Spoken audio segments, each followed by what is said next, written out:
Hello, and welcome to today's episode, where we dive into the fascinating world of unearthing women's stories in historical records. I'm thrilled you're joining me on this journey, one that I've been eager to explore for quite some time.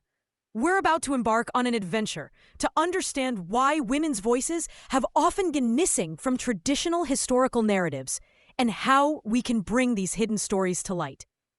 Let me start by sharing a bit of my own backstory. When I first started exploring historical narratives, I was struck by how often women's voices were mere whispers in the background. They were there, but barely audible over the clamor of more important events. As I delved deeper, I realized that these whispers told us so much about the past. This wasn't just an oversight. It was a systemic issue, deeply rooted in who got to decide what was worth preserving. For centuries, it was primarily men documenting history, focusing on politics, wars, and economics, areas where men were the main players. But what about the rest of life? The day-to-day activities, cultural practices, and intimate family dynamics were often left out. Another critical factor here is literacy.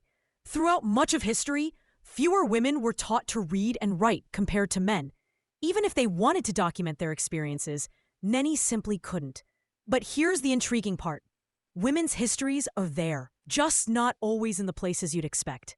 They're hidden in letters, diaries, oral traditions, and even art. It's all about knowing where to look, like being a historical detective, piecing together clues from unexpected corners. And it's exciting to see how the digital age is revolutionizing this process. With many archival institutions digitizing vast collections, these once-lost voices are becoming more accessible than ever before. Now, let's dig deeper into the cultural and social layers. In many societies, women were expected to focus on the home and family, roles considered private and therefore unhistorical. This notion always puzzled me, until I realized that these so-called private roles were crucial to the fabric of society. It's a revelation that uncovers a treasure trove of untold stories. Despite significant progress today, we still see gender disparities in leadership and certain professional fields. This modern context sheds light on historical biases that undervalue women's public contributions. And in some societies, women held significant power and influence, but their contributions weren't recognized in the same way as men's. It's a complex web of stories, requiring patience and a keen eye to unravel. Let's talk techniques for unearthing these hidden narratives. One approach I absolutely love is using interdisciplinary methods. By combining history with anthropology, sociology, and even archaeology, we can piece together more comprehensive stories. For instance, I had a client researching her family's history. She stumbled upon artifacts that told a completely different story than the one passed down through generations. It was a perfect example of how different disciplines can shine a light on hidden truths. This kind of work is increasingly vital, especially as women's history research embraces fields like memory studies and digital humanities. Another clever technique is examining court records or estate inventories. They often contain details about women's lives that weren't recorded elsewhere. It's like assembling a puzzle, and when the picture comes together, it's incredibly rewarding. Oral history projects are also a powerful tool. Institutions are actively collecting and digitizing oral histories, capturing invaluable first-person accounts that might otherwise be lost.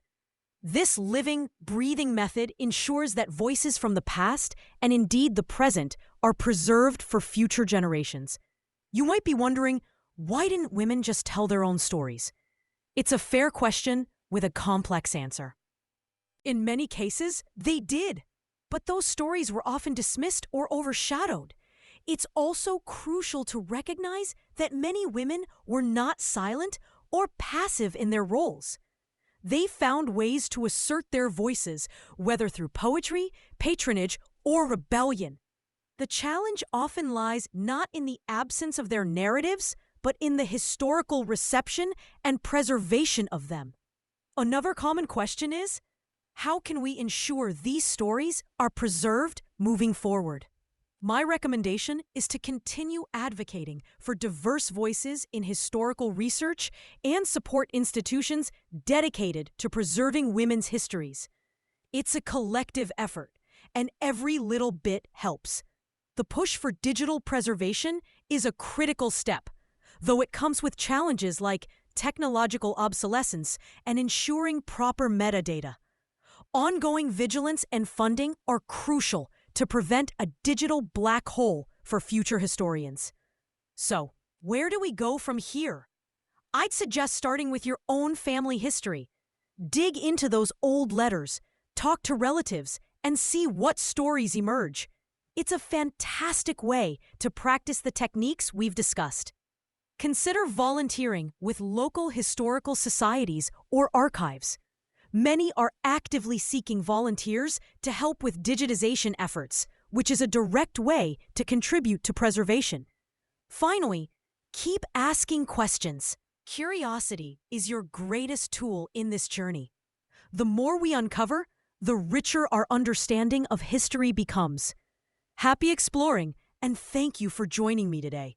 Until next time, keep discovering and sharing these incredible stories.